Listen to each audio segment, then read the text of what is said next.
Hey, how's it going? Welcome back to the channel. In this video, I'm going to be walking you through one of our virtual event funnels, everywhere from the landing page down to the email sequences, getting people to show up, and even down to the email sequences to get people to buy once the event is over. So I'm just laying the entire thing out for you. Going to walk you through every single step of the funnel. And we have ran multiple six-figure events through this funnel. So it's proven, it works. I know you're probably trying to come up with your own funnels, or you're wondering why your virtual events aren't working, or maybe you're not even in the virtual event space yet, but you're just too intimidated because you don't know how the funnel works. This is it. This is how the funnel works. So we're going to dive into that, but this video isn't going to be very sexy. I'm just going to be going through this mural board and walking you through every single step of the funnel so that you can go and apply it to your business as soon as today. But if you're not able to, sit down and watch me walk you through a six-figure virtual event funnel, then maybe six-figure virtual events aren't for you. So if that's the case, you can go ahead and jump off the video now. But if you're down to get in the weeds and learn everything about this funnel, then let's dive in. We have our traffic sources. We have organic, paid. Something else I could add here is outreach. We've actually been using cold outreach as a way to book appointments for our business. It's really, really powerful. And the paid media game is getting more difficult. There's a lot of big players out there, and sometimes it's easy just to get outspent in your industry, depending on which industry you're in. So we've been doing a lot of cold outreach, and it's been working well. And that's something I want to test for events, but we haven't really done it yet, so I can't speak on if it works. However, if any of you are doing cold outreach for your events, I'd love to hear how it's going. It's working really well for us in terms of booking appointments. So whatever your traffic source is, that's up here, and that comes down to a landing page, which is your hook, your VSL, your copy, and your opt-in. So a few things here. First of all, there are so many virtual events happening these days.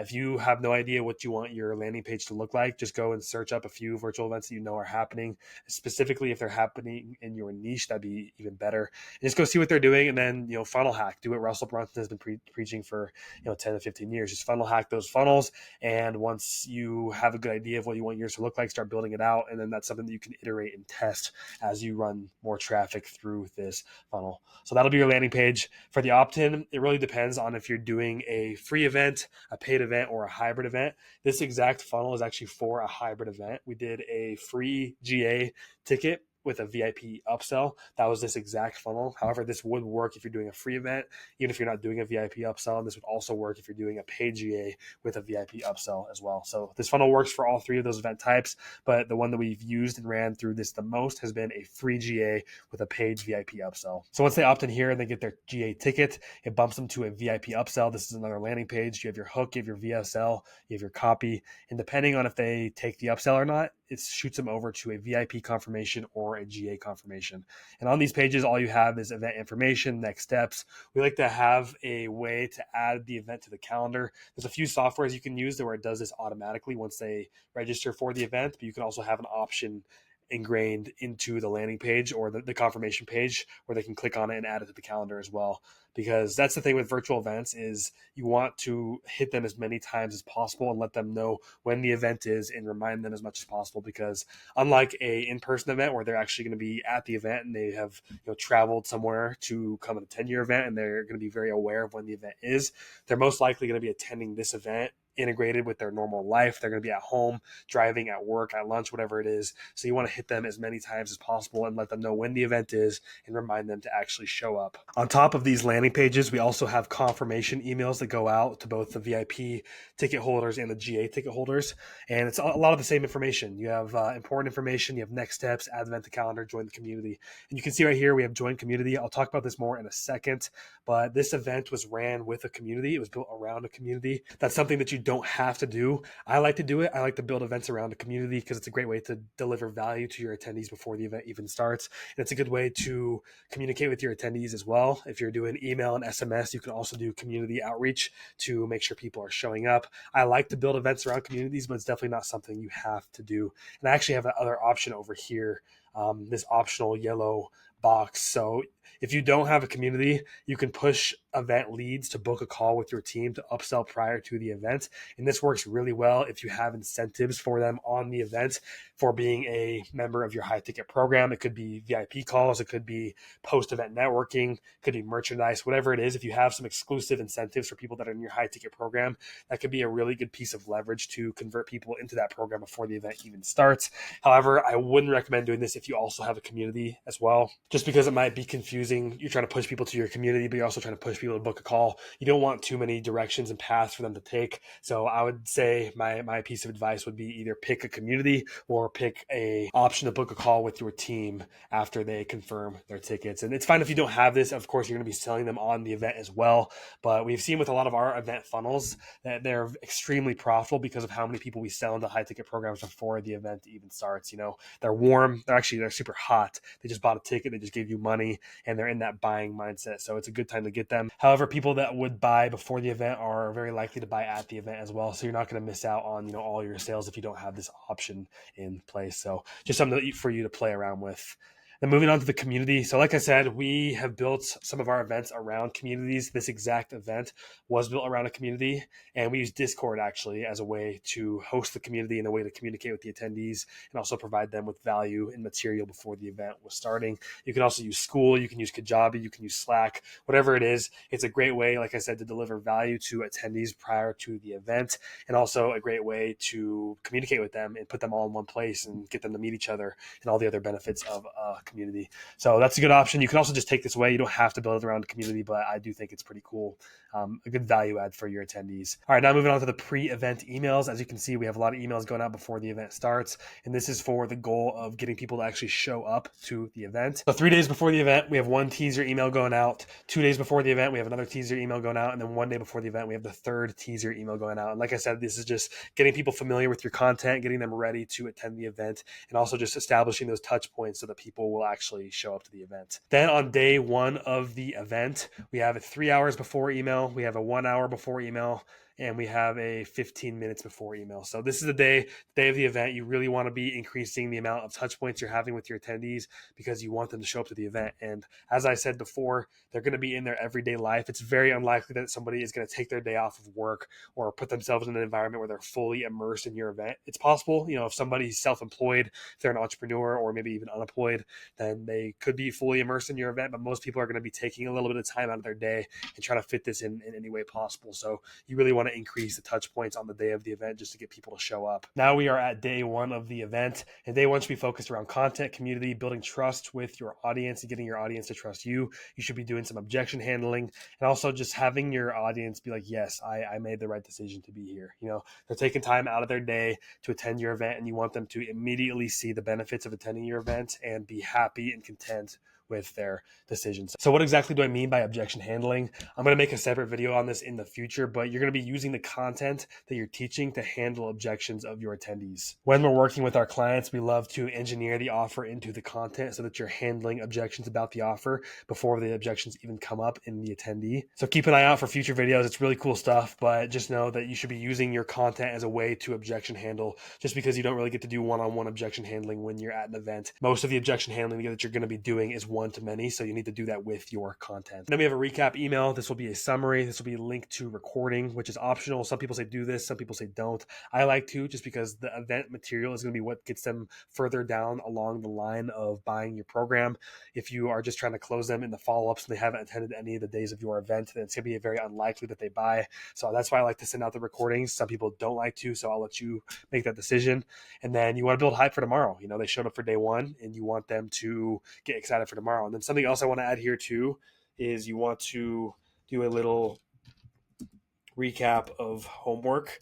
I like to do homework on virtual events just because it gets people committed and gets them a little bit of skin in the game, and it's a much more immersive experience. So I should have put that up here too. But you want to do homework at these virtual events, or either it's something they can go and work on and apply into their lives that night and come back on day two, because that'll significantly increase the show up rates if they have a reason to show up. If they're excited to share their homework with people that are also attending the event, that's a great way to increase show up rates. So I'd highly recommend having homework at your virtual events. Now moving on to day two, I like to do a 1 hour before email and a 15-minute before email. And like I said, this is emails and SMS, so you want to be hitting them on as many fronts as possible. You also want to be posting in the community if you have a community.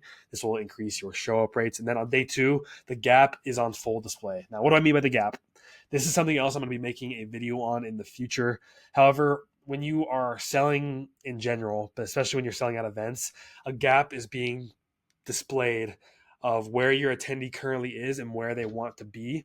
And your event is going to close that gap a little bit. However, you want to position your product to be the thing that completely closes that gap. They're going to be feeling a little bit overwhelmed. They're going to be really enjoying your content, but they're going to be like, man, this is like really cool stuff, but I don't really know how to apply it. It's very confusing. There's a lot of stuff. It's like a kind of, trying to drink water out of a fire hose. It's just so much going on, and they're going to be very uncomfortable because there's so much to do, and they might feel like they can't do any of it. And that's where the gap comes into place. They are in their current situation and they see where they want to go. And your event, like I said, is going to be getting them a little bit, it's going to close that gap a little bit, but you should position your offer and your program, whatever your upsell is, to be the thing that fully closes the gap. So on day 2, the gap is going to be on full display. You're going to hit them with more value and more content. You're going to do some more objection handling with your content. And then day 2 is the pitch day. And usually we like to break it down as day 2 is pitching to emotional buyers and day 3 is pitching to logical buyers. Sometimes emotional and logical buyers will buy on day 2. Sometimes emotional and logical buyers will buy on day 3. Typically when I buy at an event, I've bought at multiple events. I usually buy on day 3 because I'm very logical. I like to think about it. I like to see the program. I like to talk to the sales team, and I like to check every box before I buy a program. But some people are so emotional about it, they just they run to the back of the room, or they click on the link before you're even done talking, and they'll go and buy. That's the kind of the difference between emotional and logical buyers. And you do want to cater your pitch towards both of those buyer types, because people that are logical won't buy during an emotional pitch, and people that are emotional might be turned off by a logical pitch because there's too much information. So you want to make sure that you're accounting for both of those buyers. And then right here in this optional section, sometimes you can have a Zoom room set up. So when you pitch, people can go and join a Zoom room and talk to a sales rep or talk to an account manager, whoever you have in that room. And that person can kind of handle their objections and answer any questions they have. Like I said, this will cater more towards those logical buyers. And you can also have an option for people to book a link. So maybe you do your price drop and you have one button that they can go and buy the product, or they have one button where they can go book a call and talk to a sales rep and have more of their questions answered. It does take away a little bit of that instant gratification of a bunch of people buying. However, we have actually seen that more people buy in the long run when you have an option for them to ask questions and actually talk to a team. So I'd recommend having that. And then same as day 1, we have a recap email, which has a summary, link to recording, optional, hype for tomorrow, and also the homework. You should have homework on every single day, just so that they can go home, they can work on it, they keep your event in top of mind, and they show up with more stuff to discuss. They have more of an incentive to show up to the event. And then day 3, same as day 1 and day 2, we have the 1 hour before and the 15 minutes before. So this is, like I said, to increase the show up rates to your events. And this could be as simple as, hey, the event is starting in 15 minutes. We'll see you there. And right here, it's like, hey, the event is starting in 60 minutes or starting in 1 hour. We'll see you there. It doesn't have to be this crazy copy, masterclass. It can just be something very simple, just a touch point, being like, hey, you should show up to the event. It's starting soon. And just to emphasize, because people say this all the time, like, oh, you talk about emails, but you don't talk about SMS. This is both emails and SMS. You want to be hitting them at all fronts and posting in the community. So I would have 3 circles right here, but just for efficiency, I just did 1. But the whole point of this is you just need to be communicating with people, and this is the cadence that we like to communicate with people. All right, now moving on to day 3 of the event. The gap is still on full display. The gap might be closed for those who bought the program and they're excited to take the journey to get to their desired outcome. However, for those that haven't bought yet, the gap is on display. It might even be more painful just because they learned more information on day 2 and they've been thinking about it so much, and like the path to where they want to go is so clear, and it's just so uncomfortable because they have all this information but they don't know what to do with it. And like I said, you need to position your offer and your program to be that thing that closes the gap for them. And you're going to be delivering more value and content. You're going to do more objection handling with your content. Then for day 3, I like to actually have a little bit of motivation / moving forward, giving them a way to integrate this into their life. You still want this event to be extremely valuable, and you want to give them the tools to go out and succeed regardless if they buy your program. So having like a motivational section, or at least a way to integrate it into their lives, I really enjoy doing that with events. And also some urgency. You want them to have a reason like why they should buy now.